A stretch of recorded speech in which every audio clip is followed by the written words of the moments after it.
Hey everybody, welcome back to Contest Prep University. I'm Joe Klemczewski with Adam Atkinson, episode 4 in our series on how to win in women's bodybuilding. We're going to move on to peak week.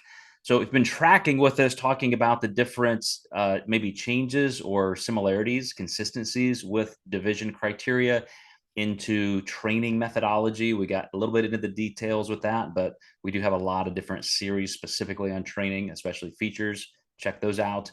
And then just the whole contest prep approach. I don't think you'll find any surprises in Adam or me in terms of that. But now in peak week for women's bodybuilding, this is very different than bikini and non-bodybuilding divisions because you do have to have maximum fullness without losing that conditioning. So I think again, this kind of comes down to our wheelhouse as a male bodybuilders and guys who've been doing this for a long time, pre all these different divisions. So when it comes down to women bodybuilders, are you going to look at different body types and decide, hey, this person probably needs a pretty steady progressive linear load, or this person's ectomorphic, we can't let her get irreparably flat, and so we may need a rapid backload, or at least keep our eye on that? Like how are you judging this specifically for women's bodybuilding?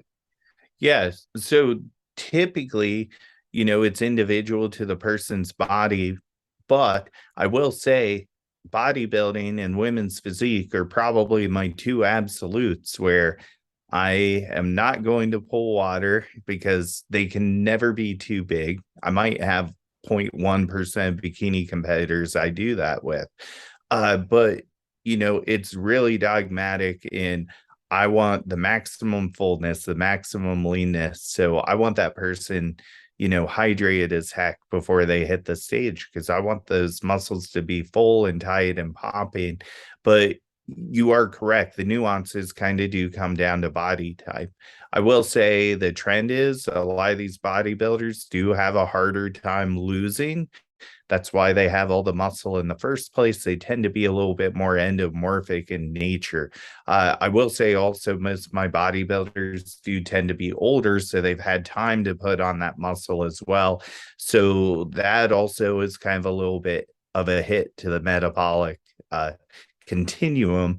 So I do think that, I do deal with less aggressive peaks in terms of what someone might view the food intake as, but it is relatively aggressive for, their body type. And with a bodybuilder, I always say once I reach that peak fullness, and I might try to see it earlier with a bodybuilder versus a bikini competitor, I can always pull back, but I kind of want to see where that ceiling is for them. And once I find that ceiling, that's what we try to hit. Well, I'm glad you mentioned that there are some absolutes with this division, and that's certainly what I was leading up to.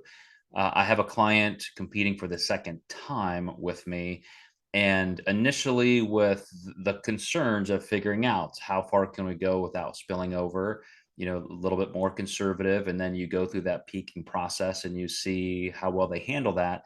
And then I think, as you're alluding to, you get to the point where, okay, now that I know this woman's physiology when it comes to peaking, like I want to push toward that line. I want to get to that 98 99% fullness level without spilling over.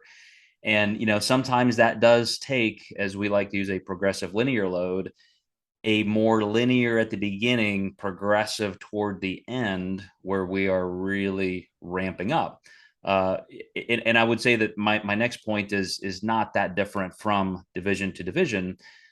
But once you get there, then you have to decide, okay, do I have enough glycogen heading into those last 24, 48 hours? So now I don't have to push for more. Now it's timing and hydration and sodium. How do you warm up? So some of those things that we'll definitely talk about in our fifth episode. But any other differentials that you see just in peak week that you think are worth mentioning?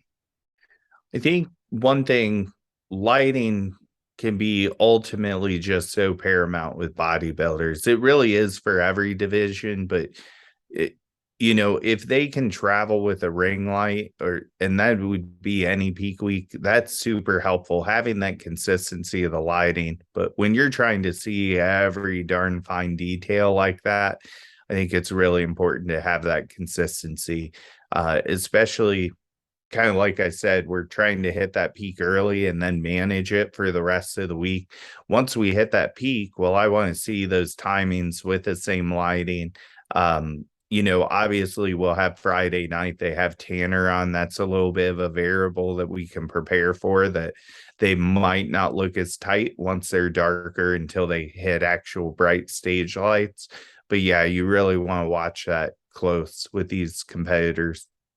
Perfect lead in for our final episode. You guys stay tuned, and we will wrap it up with contest day in our How to Win in Women's Bodybuilding series. See you then.